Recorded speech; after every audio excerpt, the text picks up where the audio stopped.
myself Chetan Saini, and I am a Social Security Officer in ESIC, which is an autonomous body and it comes under the Ministry of Labour and Employment. And my current posting is in Trivandrum, which is the capital city of Kerala. So today we are going to discuss about my journey till now. हम discuss करेंगे कि मैं यहाँ तक कैसे पहुँचा और इस वीडियो को हम 3 पार्ट्स में डिवाइड करेंगे.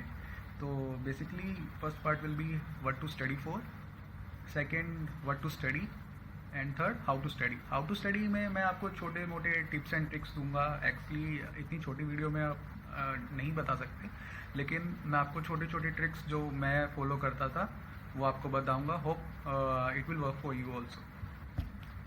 तो सबसे पहले तो हम डिस्कस करते हैं. So lots of people are engineering graduates nowadays. तो मैं भी एक इंजीनियर हूँ. तो लास्ट में आते आते हम एक डिलेमा में आ जाते हैं कि आगे ग्रेजुएशन के बाद हमें टेक्निकल में कंटिन्यू करना है या नॉन टेक्निकल में स्विच करना है. तो ये डिलेमा मेरे में भी था.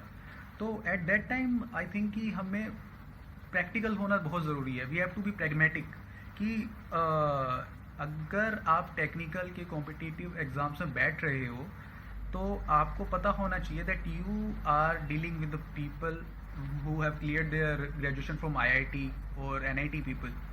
तो आपको पता है उनका कैसा बेस होगा और हमें पता है कि हम अपनी ग्रेजुएशन कैसे कंप्लीट करते हैं. वो लास्ट मोमेंट स्टडी करके बिल्कुल लास्ट में पढ़ा.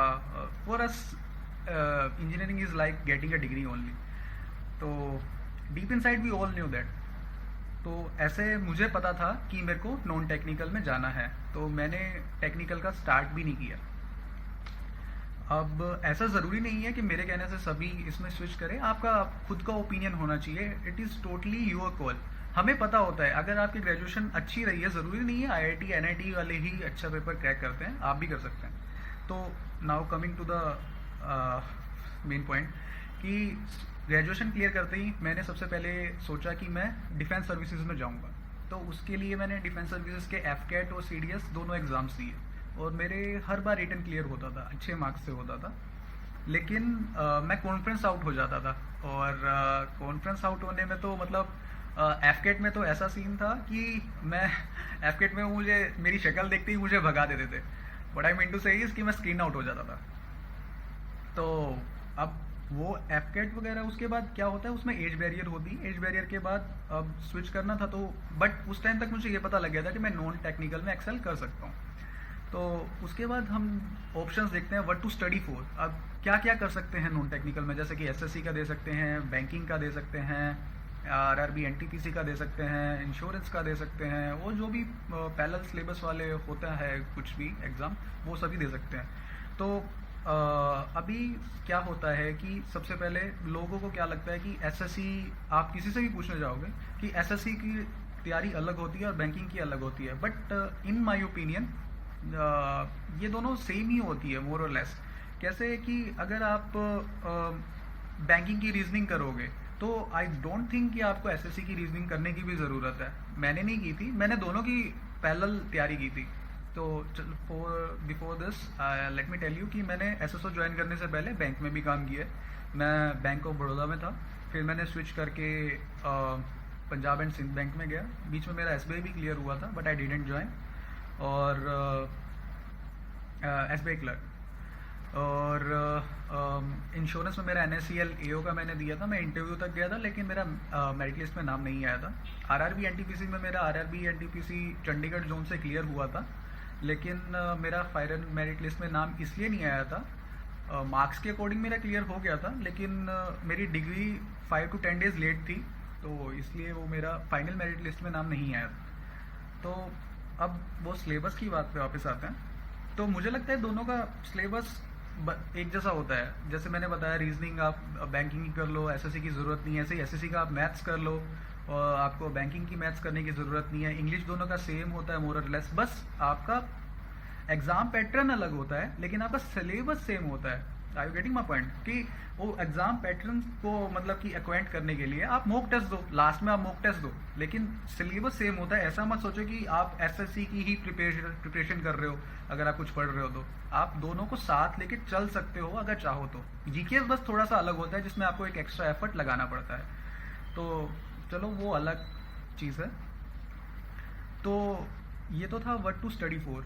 अब व्हाट टू स्टडी मतलब आप मटेरियल कैसे यूज़ करोगे, और इसी में ही आ जाएगा हाउ टू स्टडी, वो आती है आपकी ट्रिक्स। तो व्हाट टू स्टडी में कि मतलब आपका मटेरियल क्या होना चाहिए, मल्टी सोर्स नहीं होना चाहिए। Multi source in the sense कि एटलीस्ट बुक्स तो आपकी एक कोर बुक्स जो आप लेते हो स्टैंडर्ड बुक्स, उसी को फॉलो करो। फॉर एग्जांपल इंग्लिश में मैंने प्लिंथ के अलावा कुछ नहीं पढ़ा, हर एग्जाम में प्लिंथ, हर एग्जाम में 5 बार प्लिंथ कर दिया। तो ऐसे करते करते मतलब कि आप अभी मैंने जैसे एग्जाम्स काउंट करवाए तो एटलीस्ट आई गेस मैंने 50 टाइम्स वो प्लिंथ को पढ़ा हुआ। और ऐसे ही मैथ्स में मतलब मैंने सबसे पहले किरण कंप्लीट किया, और उसके बाद सिर्फ मॉक्स, क्योंकि किरण के बाद आपको पता लग जाता है ये क्वेश्चंस हैं और ऐसे करना होता है। इसके बाद आता है मैथ्स में बेसिकली डिपेंड करता है आपके माइंड सेट के ऊपर। मैं कैसे करता था, मैं अपनी टिप बताता हूँ।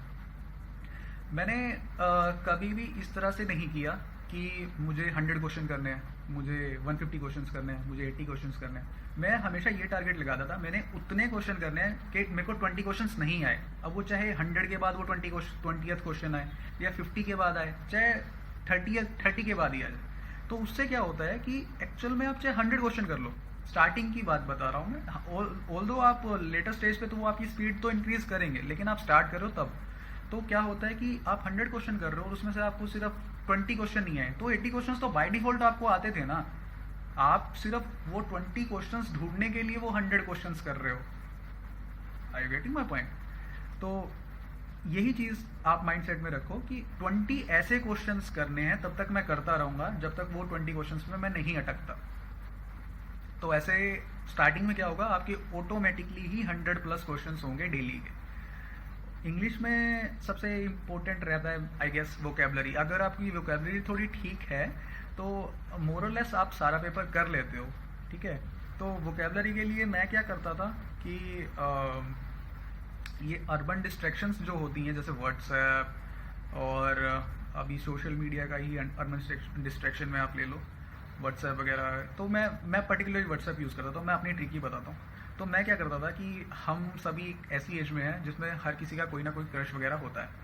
तो ऐसे ही मैं क्या करता था, मैं कोई स्पाइसी सा वर्ड जो कि एग्जॉटिक सा वर्ड होता था उसका ज़रूर मतलब यूज़ करता था। यूज़ करने से क्या रहता है, हमारे माइंड में स्टक कर जाता है। तो मैं उसका स्टेटस डालता था, स्टेटस की बढ़िया सा कुछ सेंटेंस बना के, थोड़ा सा मतलब ऐसा लुभाने वाले टाइप में, तो ताकि कोई देखे और आप भी उसे बार बार देखोगे। जब चेक करोगे यार उसने देखा या नहीं देखा, तो आपको भी 10 बार वो आपके माइंड में स्टक कर जाएगा कि हाँ मैंने इस तरह से यूज़ किया था उस वर्ड को। तो वो आपकी वोकैबुलरी डेफिनेटली वर्क करेगी, एटलीस्ट मेरे लिए की थी। तो उसके बाद आ जाता है जीके। जीके में तो नॉर्मल रहता है। और अब जीके में ऑनलाइन सोर्सेज, इंग्लिश में भी इनफैक्ट ऑनलाइन सोर्सेज इतने ज़्यादा अवेलेबल है। मैं इंग्लिश में ऑनलाइन सोर्सेज भी फॉलो करता था कि जो टॉपिक मुझे समझ नहीं आया आप ऑनलाइन सोर्सेज से देख सकते हो। आजकल तो अनअकैडमी हो गया या फिर इतने सारे चैनल्स हैं, आप किसी को भी फॉलो कर सकते हो। और रीजनिंग का मैंने आपको बता दिया। रीजनिंग में तो प्रैक्टिस करनी ही पड़ेगी। मैथ बैंकिंग में तो आपको पता ही है कि पजल्स लगाओ, ये सब करो, इसमें कुछ भी नहीं है। तो कुछ नहीं है, ये सभी अचीवेबल गोल्स होते हैं। दूसरे जो क्लियर करते हैं वो भी हमारे जैसे ही लोग होते हैं। But don't be the part of the heard कि सभी के जैसा अगर आप करोगे तो दूसरों से अलग कैसे निकलोगे। तो कीप ट्राइंग, ऐसा कुछ नहीं है। इसको छोटी सी वीडियो ही रखते हैं। मैंने जस्ट छोटी मोटी टिप्स एंड ट्रिक्स आपको दी हैं, आप उसे यूज़ करके देखो, क्या पता आपके लिए भी वर्क करे। और आई होप आप भी सक्सेस अचीव करें। I will rest my video hair and hope you will get the success soon. Thank you. God bless you.